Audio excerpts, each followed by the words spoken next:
If you're enjoying this video, smash that like button, subscribe, and hit the bell. Share it with your friends, and let me know in the comments where you're watching from. Every like and subscribe helps the channel grow.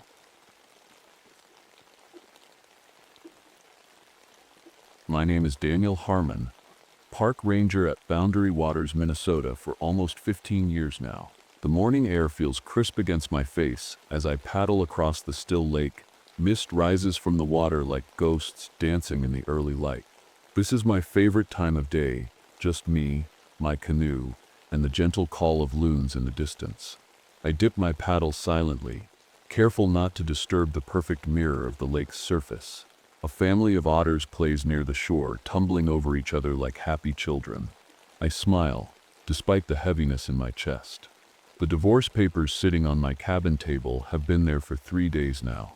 Sarah finally had enough of my obsession, as she called it. Those woods will swallow you whole someday, she told me, before she left. Maybe she's right. But this forest is in my blood. I notice how quiet certain parts of the woods have become lately. The deer and wolves avoid these areas. Even the birds go silent. Something isn't right, and I need to find out what. My canoe slides up to the shore, and I pull it onto the rocky beach. As I stand to gather my gear, a strange feeling washes over me, like eyes watching from the trees. I scan the tree line but see nothing unusual. Still, the feeling stays with me as I shoulder my pack and head toward the remote ranger station I need to check. The sun filters through the pine branches, making patterns on the forest floor. I should feel at peace here. This is my home more than any building has ever been, but today something feels off. The woods are too quiet in a way that makes the hairs on my neck stand up. I touch the scar on my left cheek, a reminder of the bear I faced back in '58. That day taught me respect for the wilderness. But what I'm feeling now isn't about bears or wolves. It's something else. Something I've been tracking in my journals for years while the other rangers laugh behind my back. I just hope I'm wrong about what's out here. But deep down, I know I'm not. I reach the miller's campsite just as the sun hits the middle of the sky. Something's not right. The pot still hangs over a smoldering fire, beans half cooked inside. A blue tent flaps open in the breeze. But no people, not anywhere. Hello? I call out. Ranger Harmon here. Anyone around? Only the wind answers back. A small teddy bear sits propped against a log like someone placed it there on purpose. It's worn and loved, the kind of toy a child carries everywhere. I pick it up, feeling the soft fur between my fingers. This belongs to someone, I mutter. Someone who wouldn't just leave it behind. I scan the ground and spot footprints in the soft dirt. Mom, Dad, 2 kids. Normal at first. But then they change. The steps get long, deeper. Like whoever made them suddenly started running, or was dragged. And then I notice something that makes my blood run cold. The forest has gone completely quiet. No birds chirping, no squirrels chattering, nothing. Just dead silence pressing against my ears. I pull out my compass to mark my location. The needle spins wildly around and around, never settling. That's not possible. Not unless a strange smell hits me, like wet leaves mixed with something metallic, like copper. Like blood. I move toward a cluster of pines and stop short. Deep marks cut into the bark about 7 feet up. Not bear claws. Not anything I've seen before. The cuts are too precise, too deliberate. My radio crackles to life, making me jump. Back to the station comes a voice through the static. This is Harmon. Say again. I respond. Found them. Need help. The voice fades in and out. But that's impossible. I'm the only ranger in this sector today. As the shadows grow longer, I hear something that freezes me in place. A woman's voice, soft and familiar, calling from deep in the trees. Danny? Danny? Are you there? It's Sarah's voice, my ex-wife's voice. But Sarah is 200 miles away in Minneapolis. I grip my rifle tighter and whisper to myself, whatever you are, I'm coming for you. I still remember the day I joined the army. I was just a kid, really, scared but trying not to show it. Korea taught me things no school ever could. like how to feel danger before you see it. How to stay alive when everything around you wants you dead. You've got good instincts, my sergeant told me once. Trust them. I've been trusting them ever since. My ex-wife Sarah never understood why I chose this life. You could work anywhere, she'd say. Why these woods? The night she left, her words cut deeper than any knife. Those woods will swallow you whole someday, Daniel, and I won't be here to see it. The other rangers are good folks. They respect me because I find people when they get lost. But they keep their distance too. They've heard me talk about the strange things I've seen out here. Tracks that don't match any animal. Voices where no person could be. They smile and nod, but I see the look in their eyes. I pull my father's hunting knife from my belt and run my thumb along the worn handle. It's all I have left of him. He vanished in these same woods back in '41. I was just a boy then. They never found a trace of him, not even his pack or his rifle, just gone, like the forest swallowed him up. I know every trail, every stream, every rock in these woods. When hikers go missing, they call me first. Harmon thinks like the forest, they say. What they don't know is that sometimes the forest thinks back at night. The dreams come. Voices calling my name from the darkest parts of the woods. Voices I know shouldn't be there. I wake up sweating, heart pounding like a drum. My cabin walls are covered with maps. Red pins mark spots where strange things happened, where people vanished, where animals won't go, where the silence feels wrong. I've filled 12 journals with notes no one else has read. Maybe I am crazy like they whisper, or maybe I'm the only one paying attention. I put the knife back in its sheath and look toward the campsite I need to check.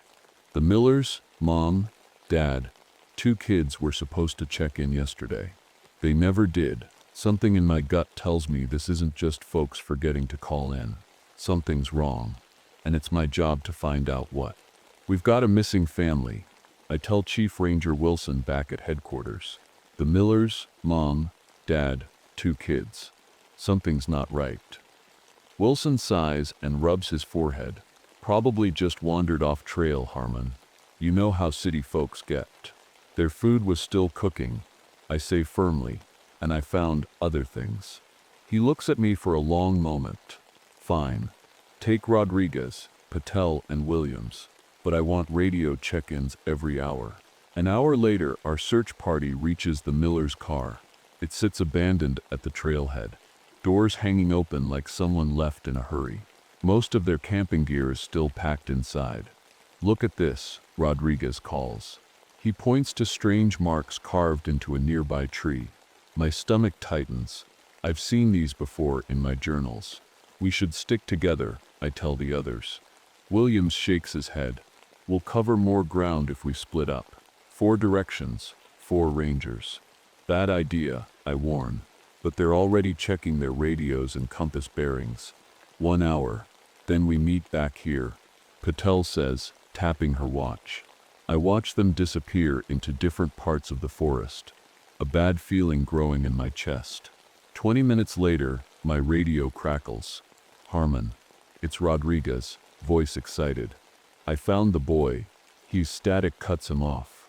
I run toward his last known position, pushing through thick brush. All I find is his radio lying on the ground next to fresh drag marks in the dirt. No Rodriguez.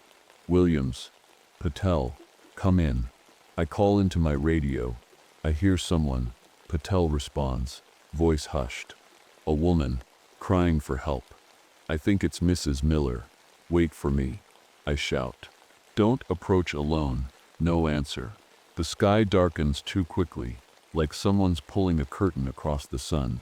Williams radios that he's found a cave that isn't on any of our maps. Then his radio goes silent too. Night falls, and I'm alone in a forest that feels nothing like the one I've known for 15 years. The darkness seems to breathe around me, and somewhere in that darkness, 3 good rangers are missing, and something is watching me. The forest feels wrong tonight. The darkness is too thick, like ink spilling between the trees. I keep my flashlight beam steady, following the drag marks where Rodriguez disappeared. Williams. Patel. Anyone copy? I try the radio again. Nothing but static. Then I see him. Williams stands with his back to me about 50 feet ahead, staring at something. I call out, relief washing over me. Man, am I glad to see you. He doesn't turn around, doesn't move at all. I approach slowly, my boots crunching on dead leaves. Williams. When I reach him, I see what he's staring at. A young woman stands in a small clearing, her outline fuzzy in the mist. It's his daughter Emily. But that's impossible. Emily lives in California. Dad, she says, her voice sweet, but somehow off. I've been looking everywhere for you. Williams reaches toward her, his eyes glassy and unfocused. That's not your daughter, I whisper, grabbing his arm. Williams, snap out of it. The girl's head turns just her head, while her body stays perfectly still. It rotates all the way around, like an owl. But what faces us isn't a human face anymore. It looks like tree bark stretched over a skull, with 2 black holes where eyes should be. Daniel, it says in Williams' voice. Perfect. Exact. Don't you want to see Sarah too? Williams breaks free from my grip and runs toward the thing. Before I can stop him, the creature moves faster than anything should move, and Williams is gone. Just gone. I hear a scream from somewhere to my left. Patel. I find her hanging from a pine tree, wrapped in something that looks like hardened sap. Her eyes are open but empty. Help me, says Sarah's voice from behind me. Danny, please help me. I don't turn around. I know what's there isn't my ex-wife. You can wear any face, I say, my voice shaking despite my best efforts. But you picked the wrong ranger to hunt. The thing laughs, a sound like branches breaking in winter. I catch glimpses of it moving between trees, never quite in full view. One moment it looks almost human, the next like something that never belonged in this world. It's testing me, I realize, trying different voices to see which ones make me turn around. Daddy, calls a child's voice. The missing Miller boy. I grip my rifle tighter and keep moving forward. Whatever this thing is, I'm going to find it, and I'm going to stop it. Even if it kills me. The sun rises, but it doesn't feel right. The light seems gray and weak, like it's afraid to touch the forest floor. I've been searching all night, moving in circles, following tracks that lead nowhere. Then I find him. Mr. Miller, or what's left of him. He's propped against a tree, his throat torn open. His arm is stretched out, finger pointing deeper into the woods, like he's trying to tell me something even after death. I cover him with my jacket and mark the location on my map. I'll come back for you. I promise quietly. About a mile further, I hear soft crying. Following the sound, I find Mrs. Miller sitting on a fallen log, rocking back and forth. She's alive, but her eyes look empty, like nobody's home inside. Mrs. Miller, I approach slowly. I'm Ranger Harmon. I'm here to help you. She doesn't look at me, just keeps rocking and whispering the same words over and over. It wears their faces. It wears their faces. I give her water, which she drinks without seeming to notice. When I ask about her children, she just points to a thick stand of pines and keeps rocking.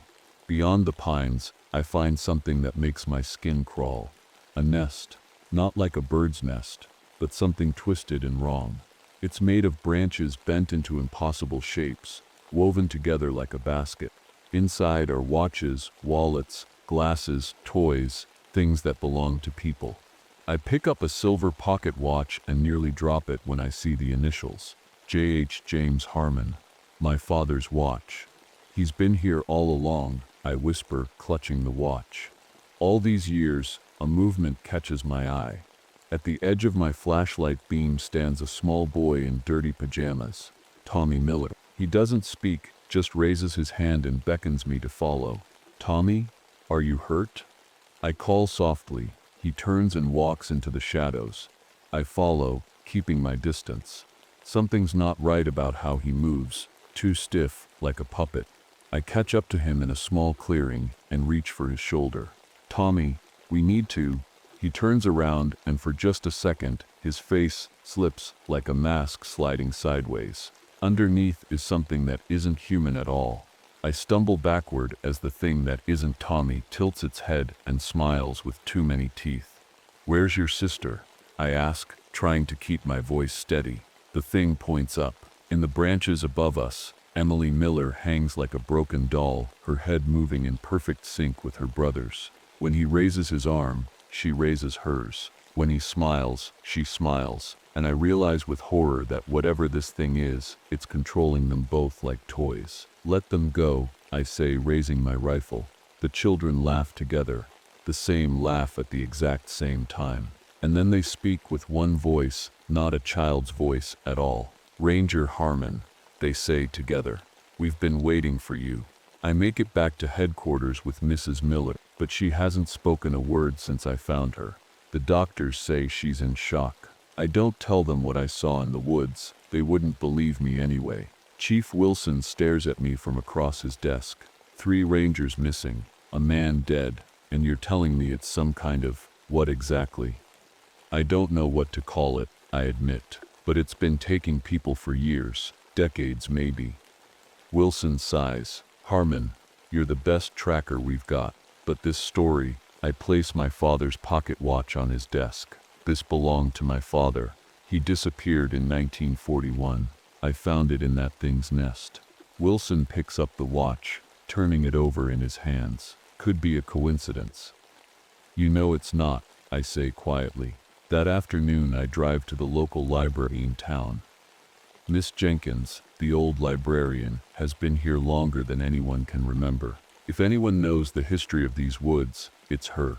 Boundary Waters has secrets, she tells me, pulling out dusty books and newspaper clippings, things the tourism board doesn't want people to know. She shows me articles dating back to the 1800s. Loggers who vanished, hunters who came back changed, if they came back at all. Native American warnings about a place in the forest where the spirits walk between worlds. They called it the hungry place, Miss Jenkins whispers, where the trees have eyes and the shadows have teeth. One article from 1932 catches my eye. A search party of 7 men went looking for a missing child. Only one returned, babbling about something that could wear people's faces. They locked him in the asylum, Miss Jenkins says. He died still screaming about it. I find a map from 1879 that shows a strange circle drawn in the deepest part of the forest. Written across it in faded ink, "Do not enter." That area doesn't exist on modern maps, I realize, comparing it to my ranger maps. "Because they want people to forget," Miss Jenkins says. Her eyes look suddenly older, sadder, but it remembers us.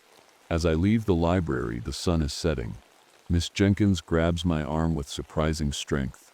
"It gets stronger when it feeds," she warns. And it's been feeding well lately.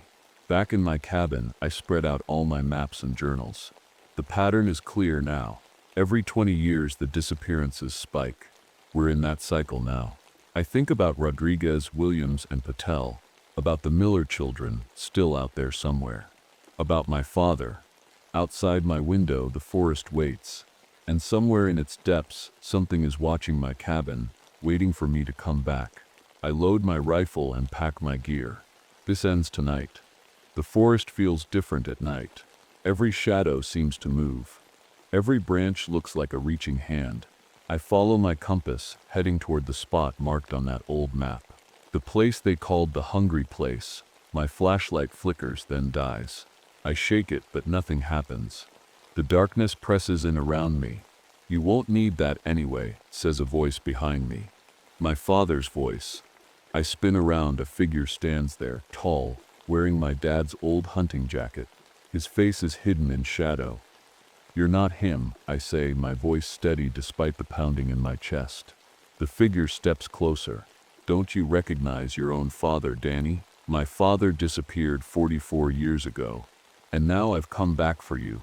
The figure moves into a patch of moonlight. It's my dad's face exactly as I remember it. But his eyes are all wrong. Empty. Like looking into deep wells. "You left me here," it says in my father's voice. "You stopped looking." "I never stopped," I whisper. The thing wearing my father's face smiles. Then why did it take you so long to find me? I back away, keeping my rifle raised. What are you? It tilts its head, studying me. I am the forest. I am the hunger in the dark. I am the thing that waits. Where are the Miller children? I demand. Safe, it says. Like all the others. Part of me now. The trees around us seem to pulse like they're breathing. I hear whispers, hundreds of voices speaking just below hearing level. Let them go, I say. It laughs, and the sound makes my skin crawl. You can join them, Daniel. Or join me, like your friends did. From the darkness step Rodriguez, Williams, and Patel. They move wrong, jerky, like puppets. Their eyes are the same empty wells as the thing pretending to be my father. It doesn't hurt, Rodriguez says, his voice flat. Not after you stop fighting. We're all together here, adds Williams. Patel just smiles, her head tilting at an impossible angle. I feel something tugging at my mind, like fingers trying to pry open my thoughts. Images flash in my head. Sarah, my father, people I've lost. Memories twisted into nightmares. Stop it, I growl, pressing my hands against my temples. I can give them back to you, the creature promises. Everyone you've lost. Just put down the gun. For a moment. Just a moment. I almost believe it. Then I remember Mrs. Miller's empty eyes. The Miller children moving like broken toys. You're lying, I say. You don't give anything back. You just take. The thing wearing my father's face snarls, and for a second the mask slips. Underneath isn't a face at all. Just darkness and hunger. Then I'll take you too, it hisses. And the forest around me comes alive. The trees bend toward me, branches reaching like hands. The ground shifts under my feet. I fire my rifle at the thing wearing my father's face, but it moves too fast, blurring between the trees. You can't kill me, it laughs. I am this place. Rodriguez and the others circle me, moving closer with each step. Their skin looks wrong now, like bark stretched over bones. Stay back, I warn, but they keep coming. Williams lunges at me. I dodge, but Patel grabs my arm from behind. Her grip is like iron, her fingers digging into my flesh. Join us, she whispers, her breath cold against my ear. I slam my elbow back, breaking her hold, and run deeper into the woods, not away toward the center, toward the hungry place. If this thing has a heart, that's where it will be. The forest fights me every step. Roots rise up to trip me. Branches whip at my face. The air itself feels thick, hard to breathe. I reach a clearing I've never seen before. In the center stands a massive pine tree, older than anything I've ever seen. Its trunk is carved with faces, hundreds of them frozen in silent screams. I recognize some hikers who went missing years ago, the Miller children, my fellow rangers, and my father. The ground around the tree is covered in bones, some ancient, some fresh. This is where it brings them. This is where it feeds. You found my heart, says the creature, stepping from behind the tree. It no longer bothers with disguises. What stands before me isn't human or animal. It's like a piece of the forest twisted into something that can walk. What are you? I ask again. I was here before your kind, it says. I will be here after. I am hunger. I am the dark between the trees.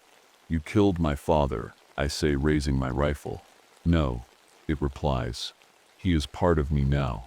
They all are. The faces in the tree seem to move, eyes following me. I hear their voices calling my name, begging me to join them, to end their suffering. Let them go, I demand. The creature laughs. They are mine, as you will be. It moves toward me, faster than anything should move. I fire my rifle again and again, but the bullets pass through it like smoke. I back away until I hit the tree. The bark feels warm, pulsing like a heart. The faces press outward, as if trying to break free. The creature reaches for me, its fingers elongating into sharp points. I've waited for you, Daniel Harmon, it says. Since you were a boy. Since your father brought you to these woods. I remember something Miss Jenkins said. It gets stronger when it feeds. Fire. It fears fire. I reach into my pocket for my lighter and the emergency flare I always carry. The creature sees what I'm doing and screeches, a sound that makes my ears bleed. You cannot destroy me. It howls. Maybe not, I say, lighting the flare. But I can hurt you. I throw the flare at the tree. The ancient wood catches immediately, flames racing up the trunk. The faces in the bark scream, a chorus of agony that shakes the ground. The creature writhes in pain, its form shifting wildly between shapes. It lunges at me one last time. I'm ready. The creature's claws tear into my shoulder as I dive away. Pain explodes through my body, hot and sharp. But I keep moving, circling the burning tree. The faces in the bark scream louder as the flames climb higher. No! I see the Miller children's faces contorting in pain. My father's eyes find mine, and for just a moment, I see recognition there. Real recognition. Dad, I whisper. His lips move, forming words I can barely hear over the roar of the fire. Finish it, son. The creature howls, its body twisting in impossible ways. It's weakening as the tree burns, but it's not dead yet. Not gone. I pull out my hunting knife, my father's knife, and cut my palm. Blood drips onto the ground. You want to feed? I shout at the thing. Come and get me. It turns toward me, drawn by the blood. Its hunger is stronger than its pain. I run, leading it away from the tree. If I can separate it from its power source, maybe I can kill it, or at least weaken it enough to save the others. The forest blurs around me as I sprint through the darkness. The creature follows, shrieking in rage. Trees crack and fall in its wake. I reach the edge of a cliff, a sheer drop to the rocks and water below. Nowhere left to run.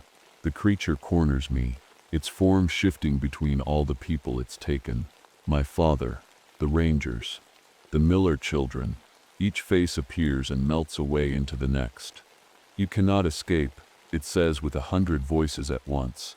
I'm not trying to escape, I tell it, gripping my knife tighter. It lunges at me. I dodge sideways and drive my knife deep into what passes for its chest. It screams, a sound that splits the night. Black liquid that isn't blood pours from the wound. But it's not enough. It grabs me with impossible strength, lifting me off the ground. I feel its hunger pulling at me, trying to draw me in like all the others. Let them go, I demand, struggling against its grip. Never, it hisses. They are mine, forever. I look into its eyes, bottomless pits of hunger, and make my choice. Then take me instead, I offer. Let them go and I'll stop fighting. The creature pauses, considering. You would sacrifice yourself? Yes, I say. But you have to free them first. All of them. It laughs, a terrible sound. You have no power to bargain. Human. Maybe not, I admit. But I have this. I pull the second flare from my pocket and strike it against the creature's body. It ignites, and the thing shrieks in agony as flames spread across its form. We struggle at the edge of the cliff, burning together. Through the fire, I see the faces in its body screaming, pulling free. The Miller children. Rodriguez, Williams, Patel. My father. Go, I shout to them. Run. The creature, burning and shrinking, claws at me in desperation. We teeter on the edge of the cliff. My father's face appears one last time in the flames. I'm proud of you, son, he says. Then we fall together. The creature and I, down toward the rocks below. As we fall, I hear the forest screaming. Not just the creature, the entire forest. Like something ancient and terrible is being torn from the world. The last thing I see before we hit the water is the night sky, full of stars, beautiful and cold and free.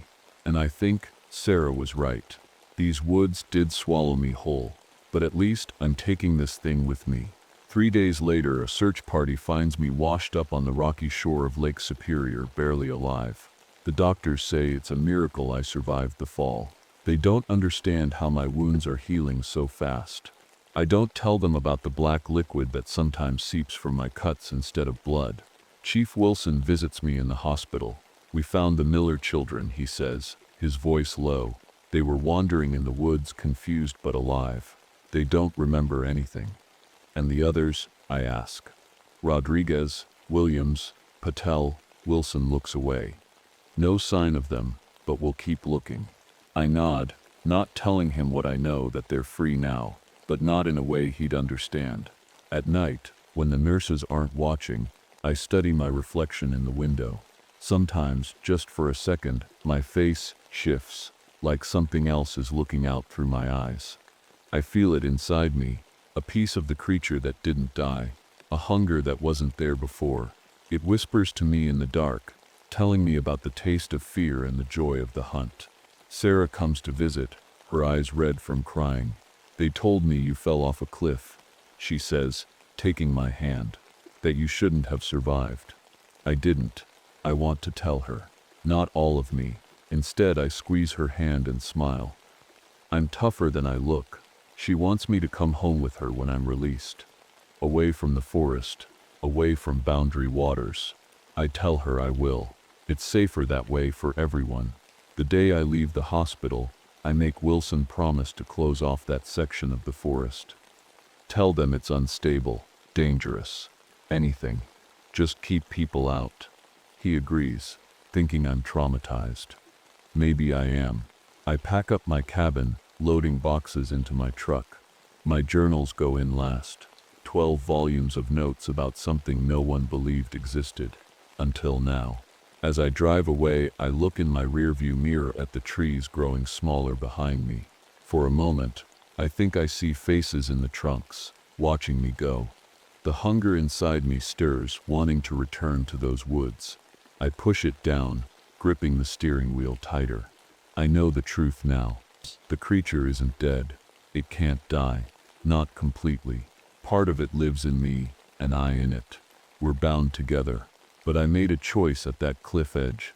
I chose to contain it, to carry this burden so others wouldn't have to. Sometimes at night, I hear whispers. My father's voice. The Rangers. Others I never knew. They're still there, in that place between worlds. And sometimes when I close my eyes, I see the ancient tree burning. I feel the forest breathing, waiting, because the hunger never really dies. It just finds a new home. And now, that home is me.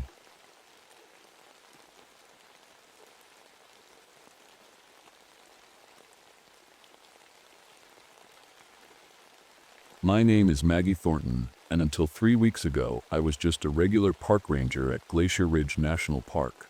I loved my job.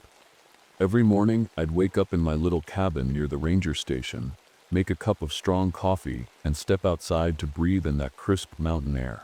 The tall pines would sway gently, and sometimes, if I was lucky, I'd spot a deer or two grazing in the clearing.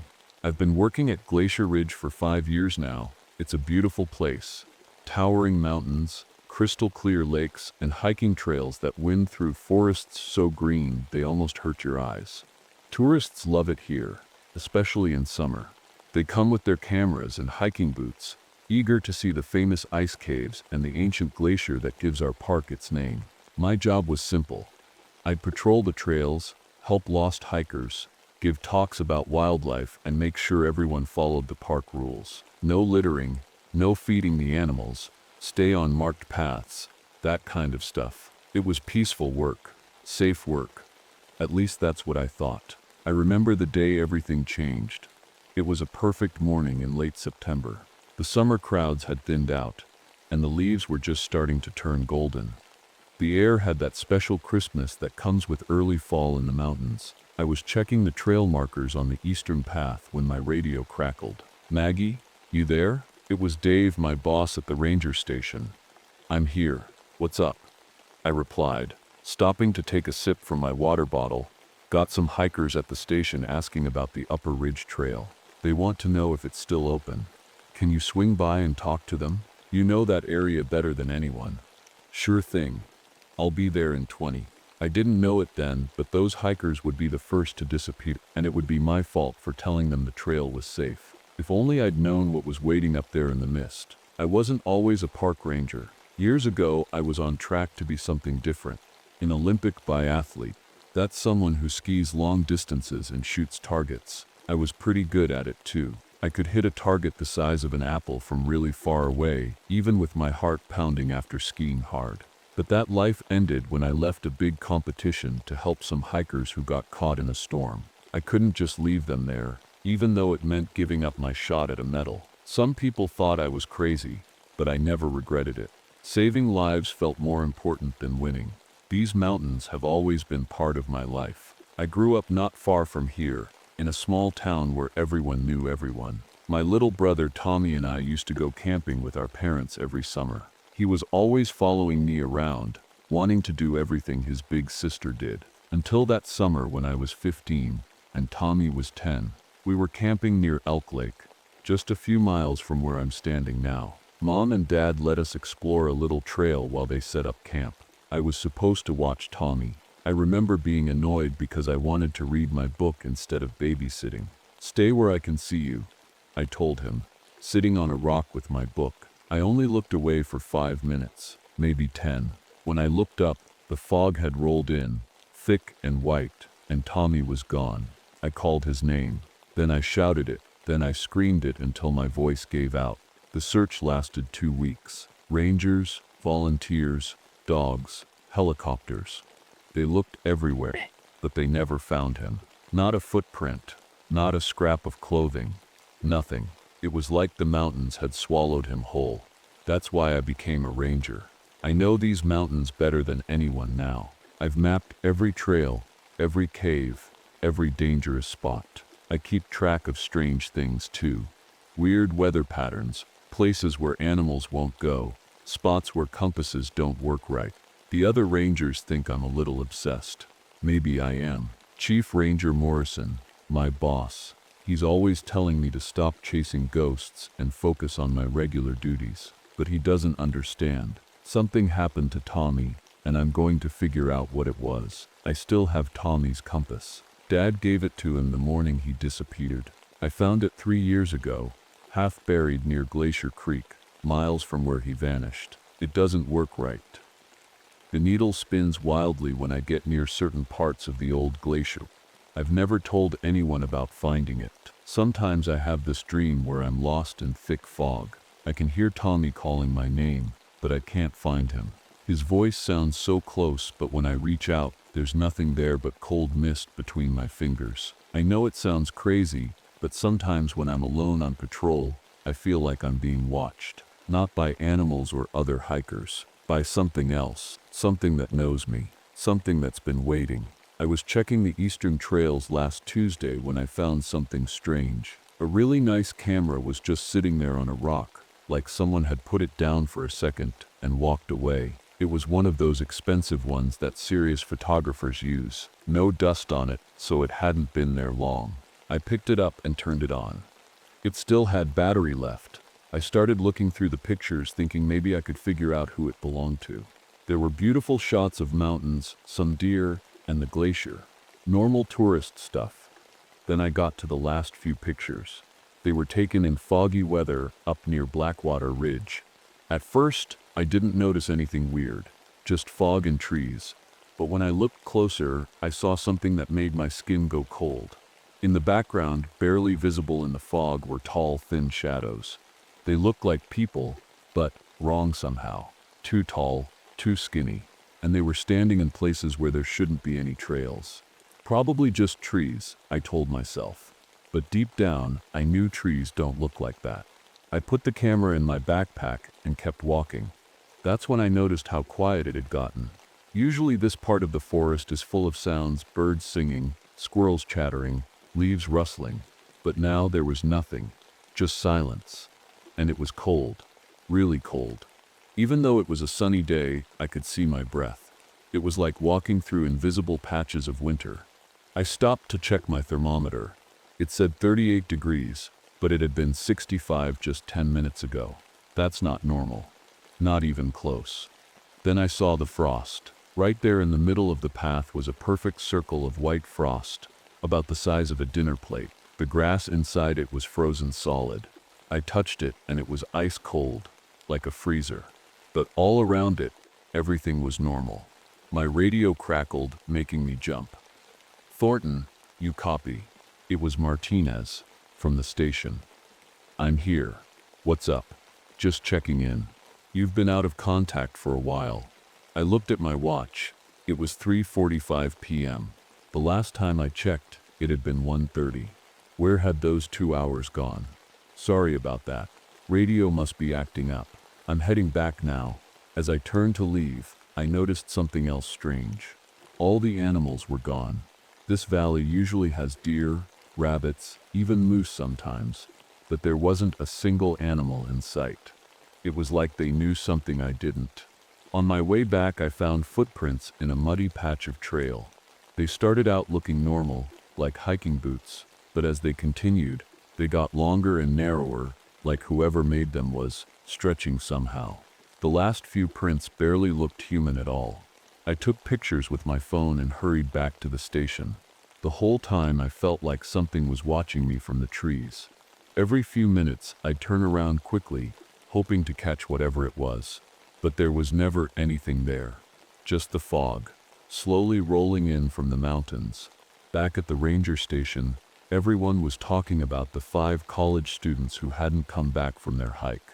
They were studying the melting glacier for their science project and were supposed to check in 3 days ago. No one had heard from them since. "We need to find them fast," Chief Morrison said, pointing at the map.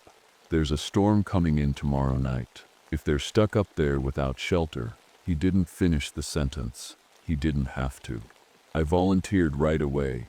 "I know that area better than anyone." Morrison nodded. "Take Davis, Nakamura, and Ortiz with you. Start at first light." That night I couldn't sleep. I kept thinking about those weird pictures on the camera I'd found. Those tall shadows in the fog. I almost told Morrison about them, but something held me back. He already thought I was too focused on strange things instead of my regular job. We started climbing at dawn. The morning was clear, but I could see fog hanging around the glacier, which was unusual for that time of day. We followed the trail the students had marked on their permit form. "Look at this," Davis called out around noon. He was kneeling by some bushes, looking at something on the ground. It was a perfect circle of frost, just like the one I'd seen before. "That's weird," Nakamura said, touching it. "It's ice cold, but everything around it is normal." Ortiz, who was usually joking about everything, looked serious. "My grandmother used to talk about cold spots. She said they were places where the barrier between worlds gets thin." We found the students' camp at about 3 o'clock. It was wrong. Their tents were still up. Sleeping bags laid out. A pot of half-cooked pasta sat on a portable stove, but everything was frozen solid, like it had been left in a freezer. "This doesn't make sense," Davis said, breaking a fork that had been left in a bowl. "It's 60 degrees today. How is this frozen?" I picked up a journal next to one of the sleeping bags. The last entry made my hands shake. Day 3. We keep seeing people inside the glacier. Not trapped, but walking around like they're in hallways we can't see. They're tall and thin. They watch us. The fog comes when they get close. Mark thinks we should leave, but Dr. Wells wants to get pictures first. We spread out to look for signs of where they went. That's when Ortiz called us over to the edge of camp. "Footprints," he said, pointing at the ground. There were boot prints leading away from the camp toward the glacier. But mixed in with them were other prints, long, narrow marks that didn't look human at all. We followed the trail. It led straight to a huge crack in the glacier crevasse that dropped down into darkness. "Hello," I called out. "Park rangers. Is anyone down there?" My voice echoed back, but then we heard something else. A weak voice calling for help. We found one of the students, a guy named Alex, wedged in a narrow ice tunnel about 30 feet down. He was barely alive, his skin blue with cold, even though he was wearing a heavy winter coat. As we pulled him up, he kept mumbling. "They live in the fog. They only see you when you move." "Who?" I asked, wrapping him in an emergency blanket. "Who lives in the fog?" His eyes were wild with fear. "The cold people. They took the others, pulled them into the ice." He grabbed my arm with fingers that felt like ice. "Don't let them touch you. Their fingers freeze everything they touch." Then he said something that made my blood run cold. "They called us by name. They knew us. And one of them was calling your name too, Maggie. Before I could ask him what he meant, fog started pouring out of the crevasse like water, thick and white and impossibly cold. It surrounded us in seconds, so dense I couldn't see Davis, who had been standing just 5 feet away. "Stay together," I shouted. But all I heard back was screaming. The fog was so thick I couldn't see my own hand in front of my face. It was cold too. Not normal cold, but a deep biting cold that went straight to my bones. "Davis, Nakamura, Ortiz." I called out, but my voice sounded flat, like the fog was swallowing the sound. I heard Davis scream somewhere to my left. Not a scared scream. A pain scream. I ran toward the sound, bumping into rocks and stumbling over uneven ground I couldn't see. I found him sitting on the ground, holding his right arm. Even in the dim light, I could see something was terribly wrong. His arm was covered in frost from his fingertips to his shoulder, like it had been dipped in ice. "Something grabbed me," he gasped, his teeth chattering, pulled me toward the glacier. It was so cold. I wrapped his arm in my emergency blanket and helped him stand. "We need to get you down the mountain." That's when we heard voices calling from deeper in the fog. "Help us. Please help." It sounded exactly like one of the missing students. "We're over here." Davis started to move toward the voice, but I grabbed him. "Wait, something's not right." The voice called again, but this time it changed in the middle, like a radio station switching channels. It started as a student's voice, but ended with a strange clicking sound. Then I saw it. A tall figure moving through the fog about 20 feet away. Really tall, maybe 7 feet or more. It was thin, too thin to be human, with arms that hung down past its knees. Its skin was almost see-through, like ice with something dark moving inside. It turned toward us, and I saw its face, if you could call it a face. It had holes where eyes should be, and a mouth that was just a dark slash. No nose, no ears, just those empty eyes staring at us. When it moved, it left a trail of frost in the air. "Don't move," I whispered to Davis. "I think it sees movement." We stood frozen as the thing drifted closer, its head tilting like it was listening for something. It raised one hand, and I saw its finger. Long, skinny things that ended in points, not like human fingers at all. My radio crackled, making us both jump. The creature's head snapped toward us, and it moved with shocking speed.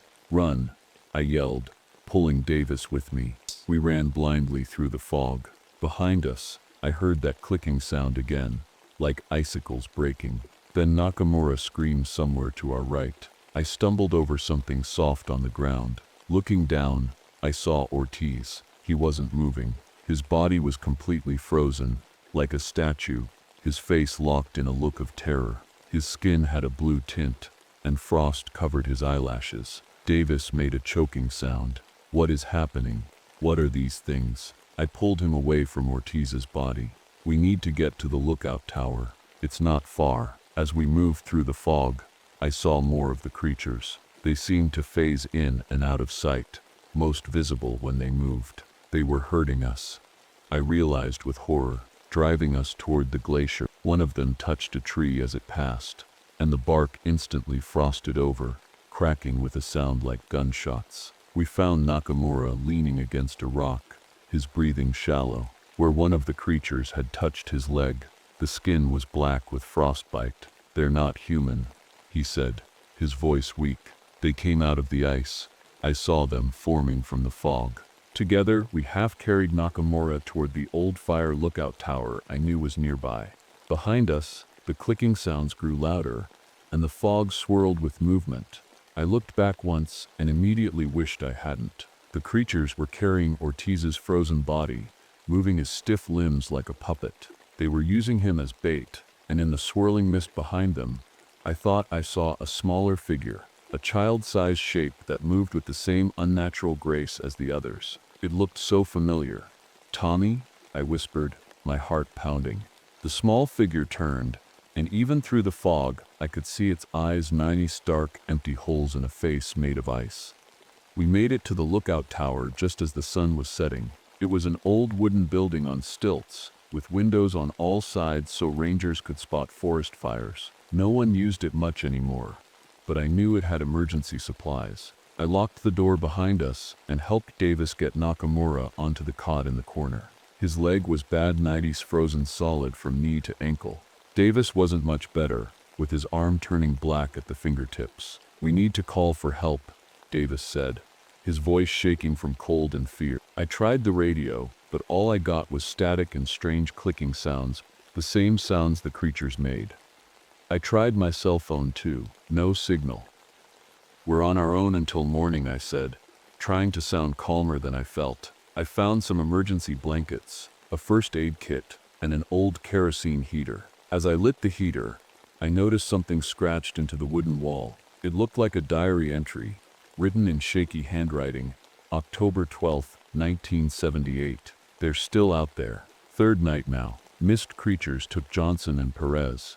They freeze you with a touch. They only see movement. If you stay still, they can't find you. They come from the glacier." Old man Whitaker was right. Below it was another entry, October 13th, dawn now. Mist gone with the sun, going to try to reach the ranger station. "If anyone finds this, stay away from the glacier. They've been here for centuries. The miners in 1907 found them. The Blackfoot tribe called them the Cold Walkers." I remembered stories my grandfather told me about the Blackfoot legends. They spoke of tall, thin spirits that lived in the ice and stole people during foggy nights. I always thought they were just scary stories to keep kids from wandering off. "Look at this," I said, showing Davis and Nakamura the writing on the wall. Nakamura's eyes widened. "I've heard about this. There was a search party in the 70s that went missing. They found one guy wandering down the mountain, half frozen and talking nonsense about ice people. Everyone thought he was crazy," Davis whispered, "or suffering from hypothermia." Outside, the fog pressed against the windows like it was alive. Occasionally, a tall shadow would drift past, leaving frost patterns on the glass. "They're surrounding us," Davis said. I found an old logbook in a drawer and started flipping through it. There were records going back decades, with strange entries scattered throughout. 1907, 3 miners reported seeing people walking inside the glacier. All 3 disappeared the next day. 1932, Ranger Thompson reported unusual fog patterns near Blackwater Ridge. Found frozen animals with no explanation. 1955, hiker found wandering severe frostbite. Claimed ice peoples took his companions. 1978, search party of 5 sent to find missing hikers. Only 1 returned. And then a single entry that made my blood freeze. 1995, boy 10, disappeared near Elk Lake. Search found nothing. Sister 15 reported people in the fog but parents dismissed claim. 1995, the year Tommy disappeared. I must have made a sound because Davis looked at me with concern. "What is it?" I showed him the entry. That boy was my brother. Outside, the clicking sounds grew louder. The temperature in the tower dropped so fast I could see my breath. The windows frosted over completely, blocking our view. Then we heard a voice, a child's voice. "Maggie, Maggie, help me. I'm cold." It sounded exactly like Tommy. "Don't listen," Nakamura warned, his face pale. They mimic voices, but it was so real, so familiar. "Maggie, why did you leave me? You were supposed to watch me." I pressed my hands over my ears, but the voice seemed to come from inside my head now. "They've been keeping me, Maggie, for years and years. I'm so cold." A small handprint appeared on the frosted window, a child's hand. Despite everything I knew, everything I'd seen, I found myself moving toward the window. "Don't." Davis grabbed my arm. "It's not him. It can't be." But I had to know. I wiped a small circle in the frost and looked out, and Tommy looked back at me. But it wasn't really Tommy. It had his face, but the eyes were all wrong. Black holes that went on forever. Its skin was blue-white and translucent. When it smiled, I saw teeth made of ice. "I found your compass," it said in Tommy's voice. "Come get it, Maggie." Behind this thing that wasn't Tommy, the tall creatures gathered, their empty eyes fixed on the tower, waiting. I backed away from the window, my hand shaking. That thing outside wasn't Tommy. It couldn't be, but it had his face, his voice. "They're trying to trick you," Davis said, pulling me toward the center of the room. "They want you to open the door." The temperature kept dropping. Our breath hung in the air like little clouds. The kerosene heater flickered and went out, even though it still had fuel. "They're pulling the heat away," Nakamura whispered. His face was turning blue, and ice crystals were forming in his eyebrows. "They're going to freeze us out." Outside, the not Tommy kept calling my name. The other creatures scraped at the walls with their long, pointed fingers. Each scratch left trails of ice on the wood. "We need to make it until sunrise," I said, trying to think clearly, despite the cold and fear. "The old ranger's note said they leave when the sun comes up." I checked my watch. It was only 9:30 p.m. Dawn wouldn't come until around 6 a.m., more than 8 hours away. "We won't last that long in this cold," Davis said, his teeth chattering. "Not without heat." I searched through the supplies again and found some emergency candles and matches.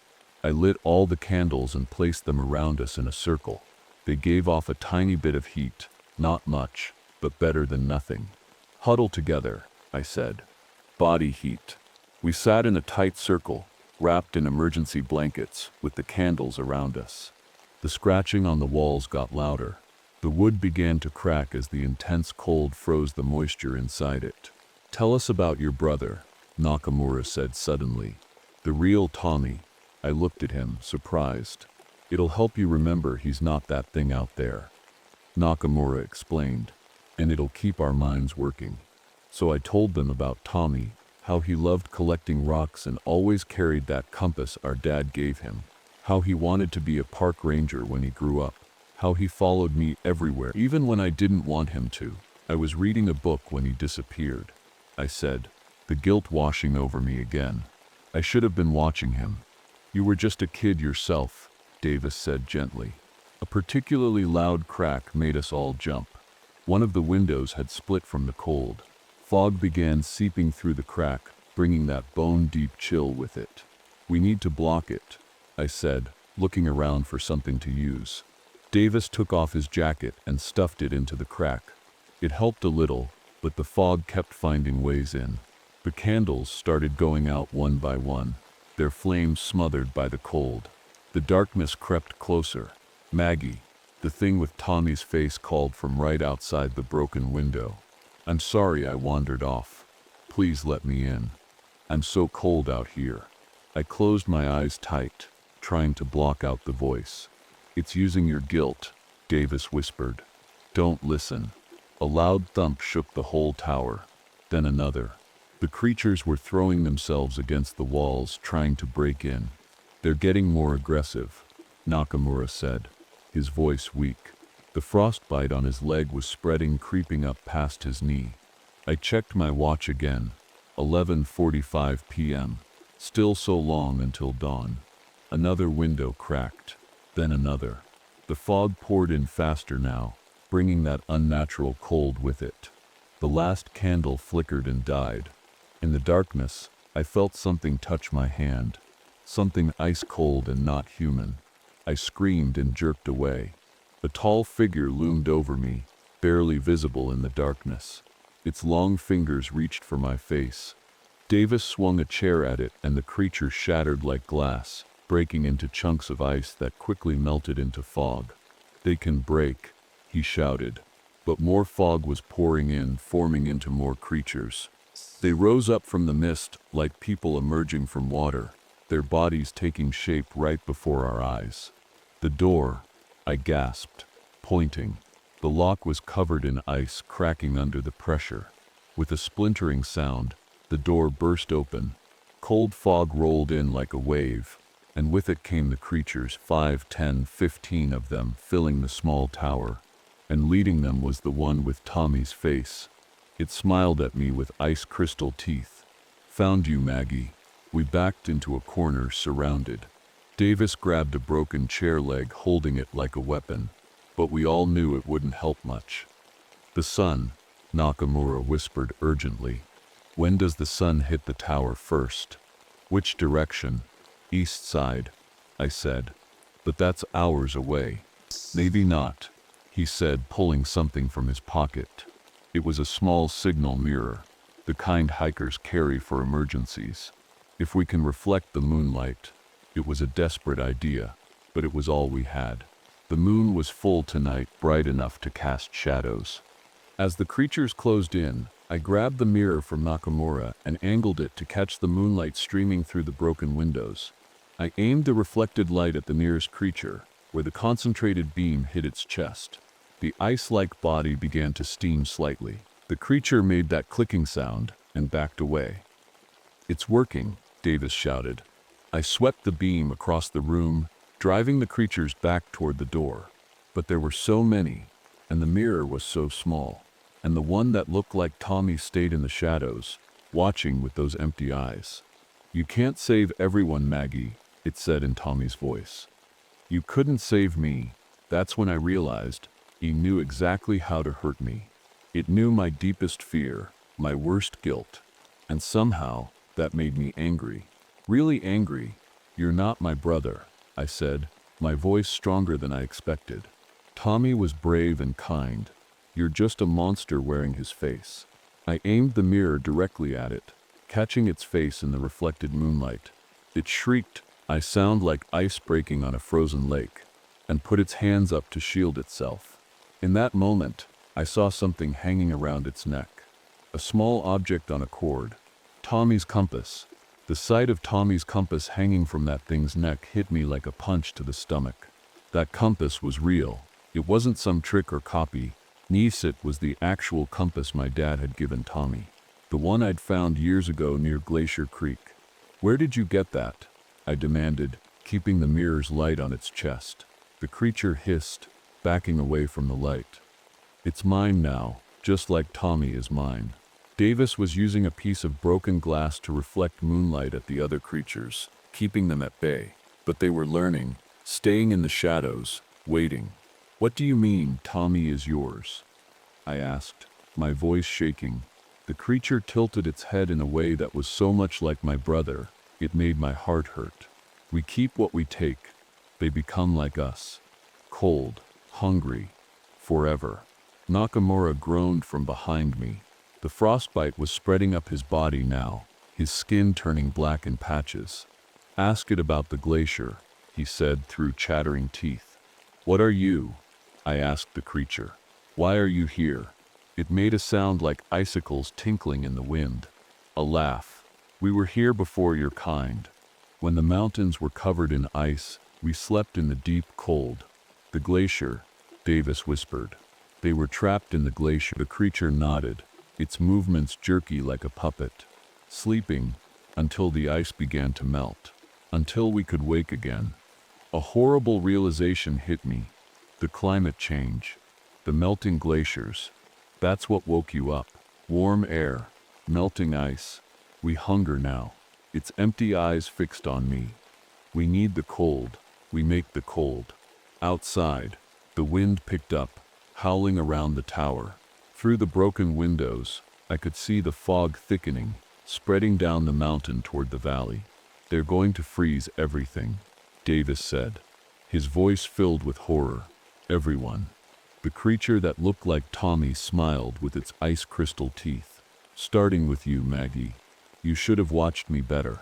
I felt a surge of anger cut through my fear. "Stop using my brother against me. You're not him." But a small, terrible doubt nagged at me. What if part of Tommy really was in there? What if these creatures somehow absorbed the people they took? I needed to know more. "The glacier, is that where you take people? Inside the ice?" The creature nodded. "We have halls and rooms you cannot see. Frozen spaces between your world and ours. We take them there. Change them. Make them cold like us." "The missing hikers," I said. "Are they still alive?" It tilted its head again. "Alive? Not like you. Changed. Becoming cold." "Can they be changed back?" Davis asked. The creature made that tinkling laugh again. "Only if you melt us all, destroy our home. But you can't. We are too many now." I checked my watch. 2:17 a.m. Still hours until dawn. We need to get to the glacier, I whispered to Davis. If that's where they're keeping the hikers. Are you crazy? He hissed back. That's suicide. It's also where they're weakest during the day, Nakamura said weakly. Away from the fog, in direct sunlight, I looked at the creature with Tommy's face. It was watching us, head tilted like it was listening to our whispers. The compass gleamed on its chest. That compass was the key. I knew it somehow. It had led me here, and now it would lead me to the truth about Tommy. We need to get past them, I said. Get to the glacier at sunrise. Davis nodded grimly. How? I looked around the tower, desperate for anything we could use. My eyes fell on the kerosene heater. It had gone out, but there was still fuel in it. Heat, I said. They hate heat. I grabbed the heater and unscrewed the fuel tank.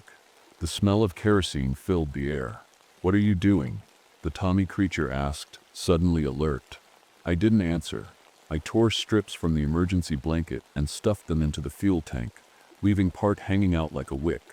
When I like this, I told Davis, grab Nakamura and run for the East Trail. It leads straight to the glacier. What about you? Davis asked. I'll be right behind you. The creature seemed to sense our plan. It moved closer, its icy body blocking the doorway. You can't leave, Maggie. You belong with me now. With us. I don't belong with monsters, I said, pulling out my matches. Not monsters, it said, and for a second its voice sounded so much like the real Tommy that my hand froze. Family. I've been waiting for you for so long. I hesitated, the match unlit in my hand. Maggie, don't listen, Davis warned. The creature reached out one long, ice-cold hand toward me. Stay with me, like you were supposed to. For a moment, just a moment, I almost believed it. The guilt I'd carried for 15 years weighed on me like a stone. Then I remembered something, a detail that broke the spell. Tommy was afraid of the dark. I said, he always slept with a night light. The real Tommy would never want to live in the dark ice. The creature's face changed, twisting into something inhuman. The pretense dropped away. Then die with the others, it hissed. I struck the match and lit the kerosene-soaked rags. They caught immediately, blazing up with intense heat. The creatures shrieked, backing away from the flames. I threw the makeshift torch at the largest group of them, and they scattered, their bodies steaming where the heat touched them. Now, I shouted. Davis grabbed Nakamura, pulling him toward the door. I followed, holding another lit strip of blanket as a torch. We burst out of the tower into the foggy night. The creatures swirled around us, just out of reach of our small flames. Their clicking sounds filled the air, angry and hungry. We ran through the fog, following the faint trail. Behind us, the lookout tower creaked and groaned as the intense cold warped its wooden frame. The Tommy creature called after us, its voice echoing strangely in the fog. You can't escape, Maggie. The glacier is our home. We kept running, our small flames the only defense against the creatures that darted in and out of the fog around us. Each time they got close, I swung my burning rag at them, driving them back. But our flames were getting smaller, and the trail to the glacier was still long. And somewhere in that glacier, if the creature was telling the truth, were the missing hikers. Maybe even some part of Tommy. I had to find out. No matter what. Our makeshift torches were getting smaller. The flames that had seemed so bright when we left the tower were now just tiny flickers, barely keeping the cold creatures at bay. We're not going to make it to the glacier, Davis gasped, struggling to help Nakamura along. Nakamura could barely walk now. The frostbite had spread up to his waist, and his face was turning blue. There. I pointed to a small cave opening in the rock face ahead. We can make a stand there. We stumbled into the cave, which was thankfully dry and not too deep. I gathered what was left of our burning rags and some sticks and pine needles from the cave floor to make a small fire. It wasn't much, but it pushed back the darkness and the cold a little. Outside, the fog swirled thick and white. Dark shapes moved through it, watching us, waiting. What time is it? Davis asked, his voice hoarse. I checked my watch.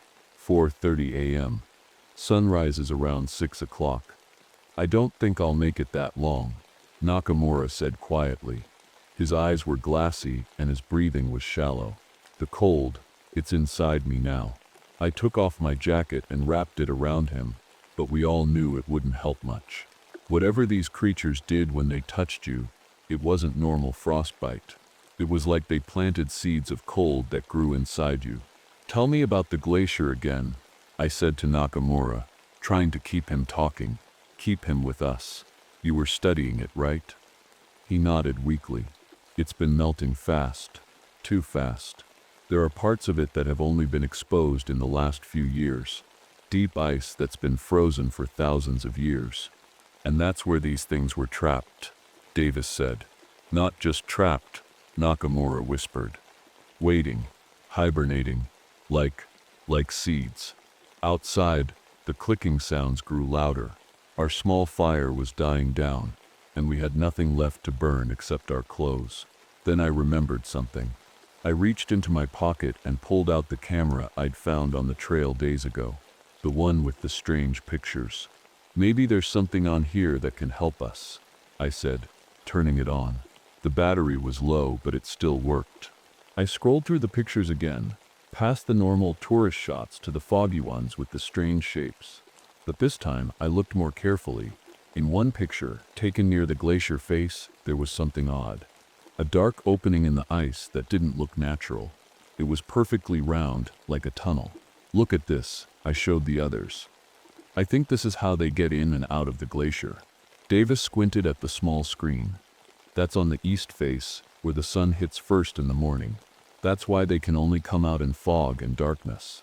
I realized, direct sunlight hurts them. Nakamura's eyes widened slightly. The warming. It's not just waking them up, it's weakening their home. A plan started forming in my mind. A crazy, desperate plan. If we can get to that opening at sunrise, I said slowly, when the sun hits it directly, we could trap them back inside, Davis finished. Or at least hurt them enough to rescue the hikers. It's our only chance, I said. Outside, the fog seemed to be thinning slightly. The sky was changing from black to deep blue. Dawn was coming. I'll go, I said. You stay with Nakamura. Davis shook his head. We stick together. I'm not going to make it, Nakamura said firmly, but I can help. He reached into his pocket and pulled out a flare gun, standard rescue equipment. I've been saving it. He handed it to me with shaking hands. One shot. Make it count. I took the flare gun, feeling its weight. Thank you. The sun and heat are your weapons, Nakamura said. Use them. We waited as the sky slowly lightened. Our fire had died to embers, but the creatures stayed back, as if they knew what was coming. The fog was definitely thinning now, retreating toward the glacier. It's time, I said, checking my watch. 5:45 a.m. Davis helped Nakamura sit up against the cave wall. We'll come back for you, he promised. Nakamura smiled weakly. I know. We stepped out of the cave into the pre-dawn light. The fog was pulling back like a tide, flowing toward the glacier. The dark shapes moved with it, gliding just out of sight. They're retreating to the glacier, Davis said. That's where we need to go too, I replied. We followed the fog, keeping to the areas where it was thinnest. The sky grew lighter by the minute. Birds began to sing cautiously in the trees around us. As we got closer to the glacier, I could see the fog pouring into that round opening I'd spotted in the photo. The creatures were streaming into it like bees returning to a hive. There, I pointed. That's their doorway. We crept closer, hiding behind rocks. The first rays of sunlight were just touching the tops of the mountains, but the glacier face was still in shadow. We need to get closer, I whispered. I need a clear shot with the flare. Davis nodded. I'll create a distraction. Before I could stop him, he picked up a rock and threw it at the nearest ice creature.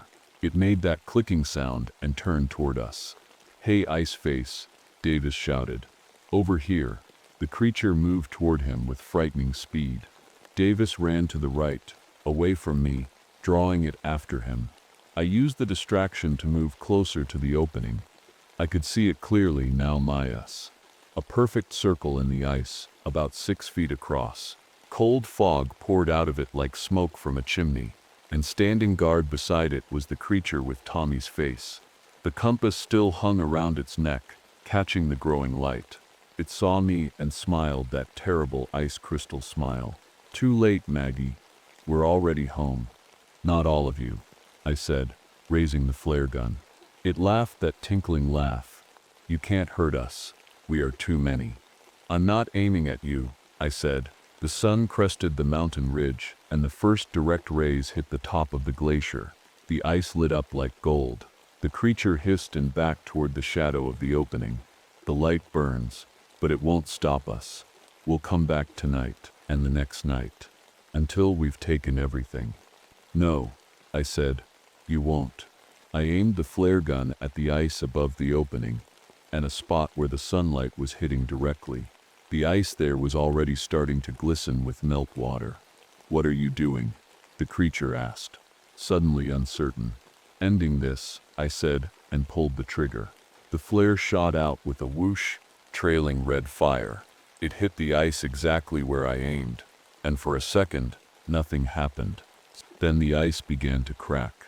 The heat from the flare combined with the warming sunlight was too much for the already weakened glacier. A large chunk broke free, then another. The creature screamed, "My-s," a sound like breaking glass. My-s, ease began to fall around it. "No," it shrieked. "You'll kill them all." "Who?" I demanded. "The hikers, Tommy." It reached for the compass around its neck, holding it like a shield. "All of us. We are them now. They are us." The ice was falling faster now, blocking the round opening. The creature tried to run back inside, but more ice crashed down. In that moment, as the sun hit its face directly, I saw it change. The ice-like skin became more transparent, and inside I saw faces. Human faces, pressed against the creature's skin like people trapped under the surface of a frozen pond. And one of them looked like Tommy, not the fake Tommy face the creature had been wearing, but my real brother, exactly as he had been at 10 years old. His eyes met mine, and I saw recognition there, and something else. Relief. "Tommy," I whispered. The creature screamed again as more ice fell. The avalanche was getting bigger, covering the opening completely. Davis ran back to me, grabbing my arm. "We need to get back. The whole face is coming down." I couldn't move. I was staring at the creature as the sun hit it fully. It was melting now, its body becoming clear water that ran down into the cracks in the ice. And as it melted, something fell from around its neck. The compass. I darted forward and grabbed it just as a massive section of the glacier broke free. Davis pulled me back just in time as tons of ice crashed down, completely sealing the round opening. We ran back toward the trees as the avalanche continued. The sound was deafening, like the mountain itself was breaking apart. When we finally stopped, safe among the trees, I looked back. The entire face of the glacier had collapsed, leaving a pile of broken ice where the opening had been. The fog was gone. The air was clear and warming in the morning sun. I looked down at the compass in my hand. It was Tommy's all right. Nita. I recognized the small scratch on the case where he had dropped it once. But now, for the first time in years, the needle was steady, pointing north like a normal compass should. "Is it over?" Davis asked, breathing hard. I watched as the sun climbed higher, turning the broken ice into 1,000 sparkling diamonds. "I think so," I said, "for now." But I wasn't entirely sure, because just before the creature melted completely, I had seen something in its eyes. Not fear or anger. Patience. The kind of patience that comes from sleeping in ice for thousands of years. The kind that can wait for the sun to set and the fog to return. We hiked back to the cave where we'd left Nakamura. I clutched Tommy's compass the whole way, afraid it might disappear if I put it in my pocket. The needle stayed steady, pointing north like any normal compass should. "Do you think they're really gone?" Davis asked as we walked. His arm was still black with frostbite, but the spreading had stopped when the sun came up. "I don't know," I admitted, "but they're trapped for now." When we reached the cave, Nakamura was still alive, but barely. His breathing was shallow, and his skin had a blue tint that didn't look human. "We did it," I told him, kneeling beside him. We sealed them in. He smiled weakly. The hikers? I couldn't answer. I'd seen those faces inside the creature, trapped, changed. I didn't know if they could ever be normal again. We need to get you to a hospital, Davis said, but we all knew it might be too late. We made a stretcher from branches and our jackets and carried Nakamura down the mountain. The day was bright and warm, with no sign of the unnatural fog or cold from the night before. Birds sang in the trees, and we even saw a deer watching us from a clearing. It felt like the mountain was returning to normal. We were about halfway down when we heard the helicopter. Search and rescue had finally come looking for us. They landed in a meadow nearby, and paramedics rushed to help Nakamura. What happened to him? One of them asked, looking at the strange frostbite that covered most of his body. Hypothermia. I lied. We got caught in a storm. The paramedic looked confused. There wasn't any storm last night. I just shook my head, too tired to come up with a better story. They flew us to the hospital in the valley town. Doctors swarmed around Nakamura, while others treated Davis's arm. They kept asking questions about how we got such severe frostbite on a relatively warm night. Chief Morrison came to see us that evening. He looked tired and worried. "What happened up there, Thornton?" he asked. "First the college students disappear, then you three come back half frozen." I told him a version of the truth, that we'd found one student alive but lost him in a sudden fog, that we got separated from Ortiz, that we took shelter in the lookout tower during the night and hiked out at dawn. I didn't mention the ice creatures or the round opening in the glacier. I didn't tell him about Tommy's compass or the faces I'd seen trapped inside the melting creature. He wouldn't have believed me anyway. "We'll send another search team up tomorrow," he said. "See if we can find Ortiz and the missing students." "Don't," I said quickly. "At least not until we figure out what happened. It's not safe up there." Morrison gave me a long look. "You know something you're not telling me, don't you?" I looked down at Tommy's compass, which I still held tightly. "Would you believe me if I told you the glacier is alive, that it takes people?" He sighed. "Get some rest, Thornton. You've been through a lot." After he left, Davis came to sit by my bed. His arm was bandaged up to the shoulder. "They don't believe us," he said. "Would you, if you hadn't seen it yourself?" He shook his head. "What do we do now?" I looked out the window. The sun was setting, turning the sky orange and pink. Soon it would be dark again. "We warn people," I said. "Keep them away from the glacier. At least at night. And if the creatures find another way out?" I didn't have an answer for that. The doctors kept us in the hospital for 2 days. Nakamura didn't make it. He died the first night, his body completely overtaken by that strange cold. The doctors had never seen anything like it. They called it an unknown form of rapid onset necrosis. I knew better. The cold had gotten inside him, just like the creature said it would. When they finally let me go home, I went straight to my cabin and pulled out all my old files on Tommy's disappearance. I spread them across my kitchen table. Police reports, search grids, witness statements. 15 years of dead ends and false hopes. And now I had his compass. Proof that he had been there on the mountain. That something had happened to him. That night, I couldn't sleep. I kept seeing those faces inside the melting creature. Tommy's face, had that really been him? Some part of him preserved all these years? Or just another trick? Around midnight, I got up and went to my window. From my cabin I could see the mountain silhouetted against the night sky. The glacier gleamed faintly in the moonlight, and above it a thin wisp of fog was forming. My phone rang, making me jump. It was Davis. "Are you seeing this?" he asked without greeting. "The fog," I said. "It's coming back." "I don't think we stopped them, Maggie. I think we just made them angry." I watched as the fog thickened, spreading from the glacier down the mountainside. It was moving faster than normal fog should, almost like it had a purpose. "What do we do?" Davis asked. I looked down at Tommy's compass on my bedside table.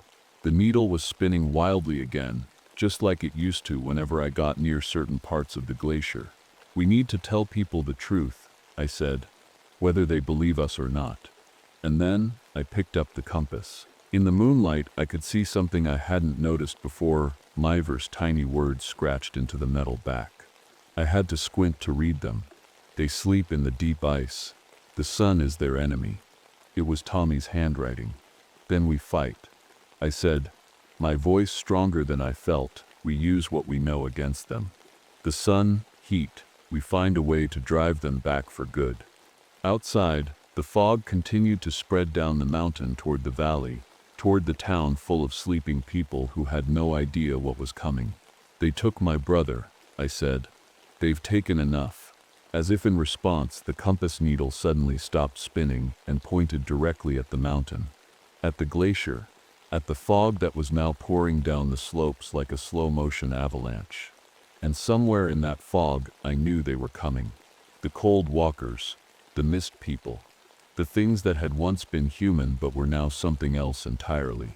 They were coming for us all, and this time they wouldn't stop until everything was as cold and dead as they were. I put the compass in my pocket and grabbed my car keys. Meet me at the ranger station, I told Davis. We need to warn everyone. As I stepped outside, the night air felt colder than it should have for September.